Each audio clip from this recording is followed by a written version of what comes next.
Assalamu alaikum, my dear friends, and welcome back to my YouTube channel Maths Made Easy. आज के इस video lecture में हम top 20 MCQs discuss करेंगे on Indian freedom struggle.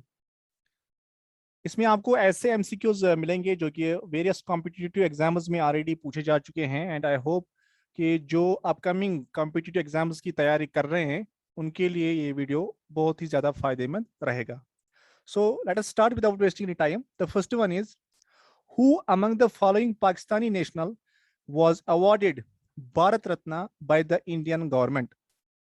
The options are Liaquat Ali Khan, Muhammad Ali Jinnah, Khan Abdul Ghaffar Khan, Muhammad Iqbal, none of these. तो आपको बताना है कि गिवन ऑप्शंस में से किस पाकिस्तानी नेशनल को इंडियन गवर्नमेंट ने भारत रत्न अवार्ड से नवाजा।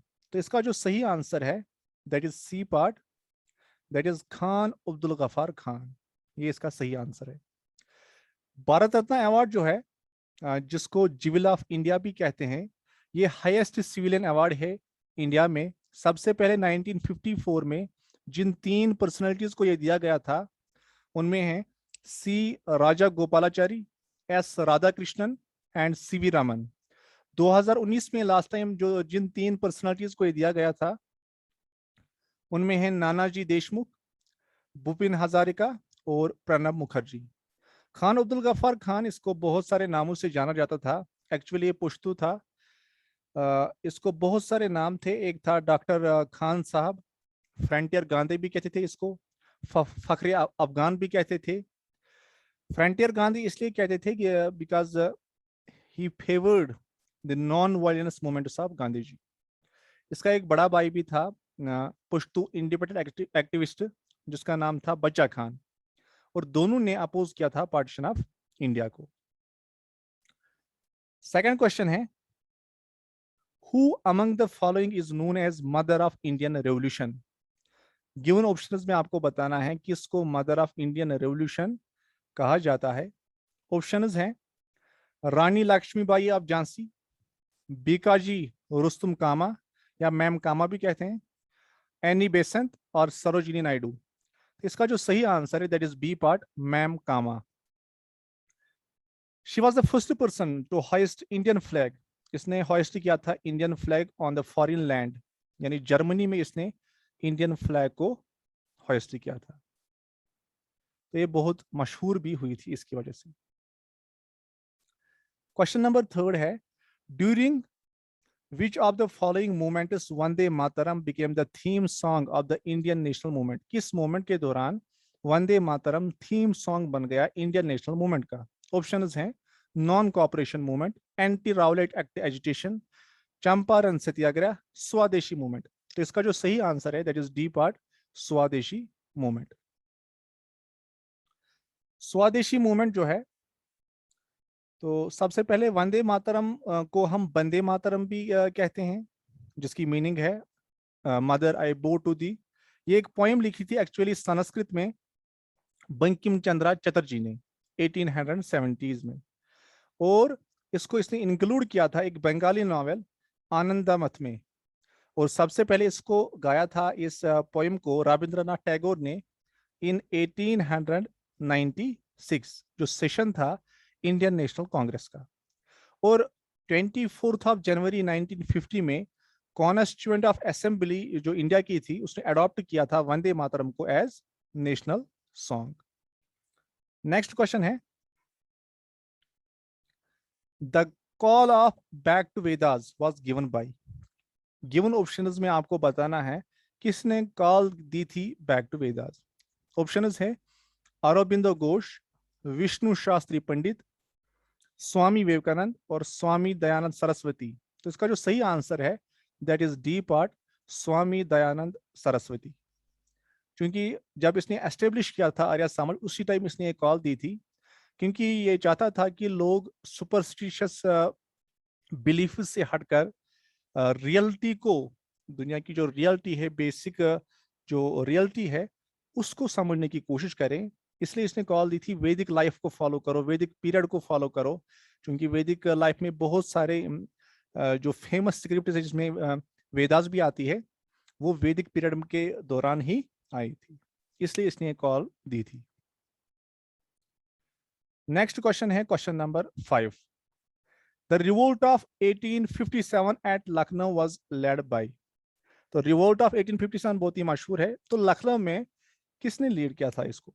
नाना साहेब, रानी लक्ष्मीबाई, तांतिया तोप और बेगम हजरत महल। तो इसका जो सही आंसर है दैट इज बेगम हजरत महल। जो रिवोल्ट ऑफ 1857 है, इसको इंडियन म्यूटिनिटी भी कहते थे या सिपाही म्यूटिनिटी भी कहते थे, और फर्स्ट वॉर ऑफ इंडिपेंडेंस। हालांकि ये बहुत ज्यादा वाइड स्प्रेड था, but overall we can say it was an unsuccessful rebellion against the British rule in India in 1857 to 1859. Next question is the freedom fighter who died in jail due to hunger strike. कौन सा ऐसा freedom fighter था जो jail में ही मर गया because of the hunger strike? Options हैं भगत सिंह, बिपिन चंद्र पाल, जतिन दास, सुभाष चंद्र बोस और नन ऑफ दीज।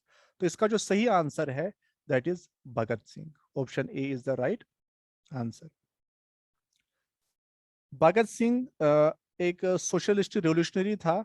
दो चीजों की वजह से फेमस था, because of his first one, because of his dramatic violence against British in India, and number second, इसको एग्जीक्यूट किया गया था, फांसी दी गई थी एट द एज ऑफ 23, इसलिए ये हीरो बन गया था इंडियन इंडिपेंडेंस मूवमेंट का। क्वेश्चन नंबर 7 है who among the following said Mahatma Gandhi like fleeting phantom raises dust but not the level? ऑप्शंस हैं doctor B R Ambedkar, Mohammad Ali Jinnah, V D. Savarkar, Subhash Chandra Bose और नन ऑफ दीज। तो एक्चुअली इसका जो आंसर है that is the first one, doctor B R Ambedkar. Actually जो round table conference थी उसी दौरान थोड़ी सी तू मैं हुई थी। वो अनटचेबिलिटी का जो इश्यूज थे, दलित वगैरह का इशू था, तो उसी टाइम ये तू मैं के दौरान बी आर अम्बेडकर ने महात्मा गांधी को बोला था। Question number 8 is there is going to be a revolution here in India and we must get out quick. Who said this? किसने ये कहा था कि यहाँ पे एक इनकलाब आने वाला है हिंदुस्तान में और हमें यहाँ से जल्दी निकलना चाहिए? तो ऑप्शंस हैं Stafford Cripps, Lord Pethick Lawrence, Lord Wavell, A V Alexander और नन ऑफ दीज। तो इसका जो सही आंसर है that is C part, Lord Wavell. Next question is who accompanied Bhagat Singh to bomb at the centre legislature assembly in Delhi? तो जब बम धमाका किया था लेजिस्लेटिव असेंबली दिल्ली में, तो भगत सिंह के साथ और कौन था? ऑप्शंस है Chandrashekhar Azad, Bagha Jatin, Batukeshwar Dutta, Parmanand, none of these. तो इसका जो सही आंसर है that is C part, Batukeshwar Dutta. 8 April 1929 को ये इंसिडेंट हुआ था, 1929। तो नेक्स्ट क्वेश्चन है question number 10। The last opportunity to avoid the partition of India was lost with the rejection of। कौन सी ऐसी लास्ट अपॉर्चुनिटी थी जिससे पार्टीशन ऑफ इंडिया जो था वो अवॉइड किया जा सकता था, लेकिन किस चीज को रिजेक्ट करके ये अपॉर्चुनिटी मिस हुई?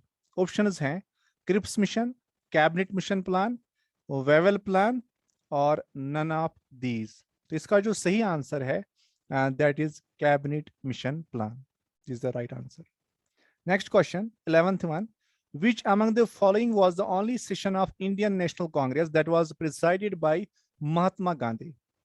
यानी कौन सा वो वाहिद इंडियन नेशनल कांग्रेस का सेशन था जिसके चेयरपर्सन या प्रेसिडेंट थे महात्मा गांधी? ऑप्शंस हैं अमरावती, बेलगाम, नागपुर या कराची। तो इसका जो सही आंसर है that is option number B, बेलगाम।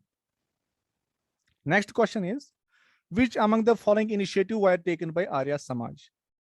तो इन गिवन ऑप्शंस में आपको बताना है कौन कौन से स्टेप्स, कौन कौन से इनिशिएटिव्स लिए थे आर्या समाज ने। तो ऑप्शंस हैं इट सपोर्टेड विडो रिमेरेज, जो बैन लगी थी कि विडोज नए सिरे से मैरिज नहीं कर सकते थे, तो इसको इन्होंने सपोर्ट किया था कि नहीं, रिमेरेज होनी चाहिए विडोज की, तो ये भी किया था। Number second, it demanded the equal status of women, वो भी, इसका भी इन्होंने सपोर्ट किया था, इनिशिएटिव उठाया था। इट वर्कड अगेंस्ट अनटचेबिलिटी, हाँ, तो ये भी सही है। नंबर थर्ड भी, it condemned the early marriages of children, छोटे बच्चों की शादी करना। तो चारों ऑप्शन बिल्कुल सही है, चारों इनिशिएटिव्स आर्या समाज ने लिए थे, तो ऑप्शन डी इसका सही आंसर है। Next question, the statement we have crippled over the enemy without making our friends too formidable is associated with which of the following war? तो ये स्टेटमेंट कि हमने जो हमारे दुश्मन थे उनको एक किस्म से माजूर कर दिया, यानी उन पे फतह हासिल की, और अपने दोस्तों को मजबूत किए बगैर, अपने दोस्तों को डराए हुए बगैर, अपने दोस्तों को परेशान किए बगैर, ये भी कह सकते हैं। तो ये किसके साथ एसोसिएट है? ऑप्शंस हैं, फोर्थ एंग्लो मैसूर वार, थर्ड एंग्लो मैसूर वार, सेकंड एंग्लो मैसूर वार और फर्स्ट एंग्लो मैसूर वार। तो इसका जो सही आंसर है that is the B part, that is third Anglo Mysore war. Actually Cornwallis जो थे उन्होंने ये किया था जब ईस्ट इंडिया कंपनी की जो अचीवमेंट्स थी, तो उसके बाद इसने ये स्टेटमेंट दिया था। नेक्स्ट क्वेश्चन है,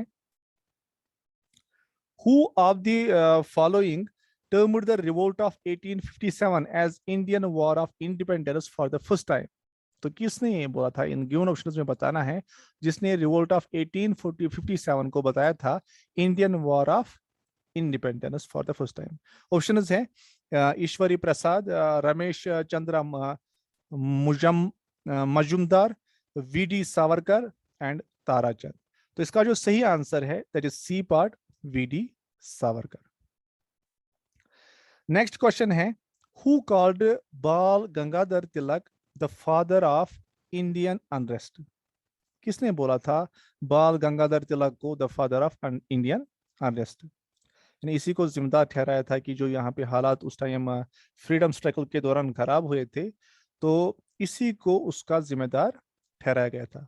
ऑप्शंस है Valentine Carol, Lord Curzon, Vincent Smith, Henry Cotton. इसका जो सही आंसर है that is Valentine Carol. Next question is, which of the actors wrote an epitaph on the grave of the East India Company? Epitaph का मतलब जो मज़ारों पे, जो पत्थरों पे लिखते हैं ना, वो तराशी करके, उसको बोलते हैं हम एपिटैफ। जो पत्थर वगैरह रखते हैं हम ग्रेव्स पे, उसमें फिर लिख के कुछ रखते हैं, चाहे डेट रखते हैं या जिसकी वो कबर होगी उसका नाम रखते हैं, तो वही। तो विच ऑफ द एक्टर्स, कौन सा एक्ट लिखा गया था on the grave of East India company? तो ऑप्शन है act of 1892, act of 1858, act of 1861 और नन ऑफ दीज। तो इसका जो सही आंसर है that is B part, act of 1858। 17th question है, where did the Indian National Congress get divided into two wings, moderates and extremists? दो हिस्सों में डिवाइड हुआ था। तो ऑप्शंस है कैलकाटा सेशन 1911 में, सूरत सेशन 1907 में, लाहौर सेशन 1909 में और Karachi session that was in 1913। तो इसका जो सही आंसर है दैट इज सूरत सेशन 1907 में। 18th क्वेश्चन है, which of the following statement is or are correct? Muhammad Ali Jinnah was a chief architect of Lucknow Pact. बिल्कुल सही, he was a chief architect, which brought understanding between Congress and Muslim League, जिससे इनमें एक दोस्ती सी हो गई कांग्रेस और मुस्लिम league के दरमियान। And number second, in August Declaration of 1917, Montague assured that the powers would be gradually transferred to the Indians. हाँ, ये भी बिल्कुल सही है। तो इसका जो सही answer that is C part, दोनों स्टेटमेंट बिल्कुल सही है। Question number 19, name the first recorded Muslim revolutionary who was hanged for Indian independence. तो इसका जो सही आंसर है दैट इज अशफाक उल्लाह खान। इसी को फांसी दी गई थी, सबसे पहले जो मुस्लिम रेवोल्यूशनरी था, तो इसी को फांसी दी गई थी। तो सी पार्ट इसका सही आंसर है। तो अशफाक उल्लाह खान एक मार प्यार, एक रेवोल्यूशनरी जो भी आप इसको कहोगे, went down in history for heading in 1925 Kakori train robbery में along with राम प्रसाद बिस्मिल, इसने इसमें हिस्सा लिया था. The leader of revolutionary group Hindustan Republican Association, Indian Freedom Struggle movement. The plan was to loot a train. इनका जो मकसद था, प्लान था, इनका मकसद था कि ट्रेन को लूटे, जिसमें ब्रिटिश स्टेट ट्रेजरी थी, खजाना था. फ्रॉम काकोरी टू लखनऊ ये ट्रेन जा रही थी. And use the loot to purchase armours, ताकि ये फ्रीडम स्ट्रगल के लिए फिर सामान वगैरह खरीद सके, इसलिए इन्होंने ये रॉबरी की थी. तो इसी वजह से फिर इनको पकड़ा गया था बाद में और फिर फांसी दी गई थी. So Ashfaq Ullah Khan is the right answer. The first factory of French East India Company was set up in India at which of the following states या following places. तो जो पहली फैक्ट्री थी फ्रेंच ईस्ट इंडिया कंपनी की, तो कहाँ पे setup की गई थी? सूरत, मसूलीपट्टनम, ब्रोच और मद्रास. तो इसका जो सही आंसर है दैट इज ए पार्ट, सूरत. सूरत इसका सही आंसर है. आई होप कि आपको ये वीडियो पसंद आया होगा. Stay connected. जो अभी नए हैं, अभी तक चैनल को सब्सक्राइब नहीं किया है तो चैनल को सब्सक्राइब करें और साथ ही कमेंट करना भी ना भूलें. Thanks for watching.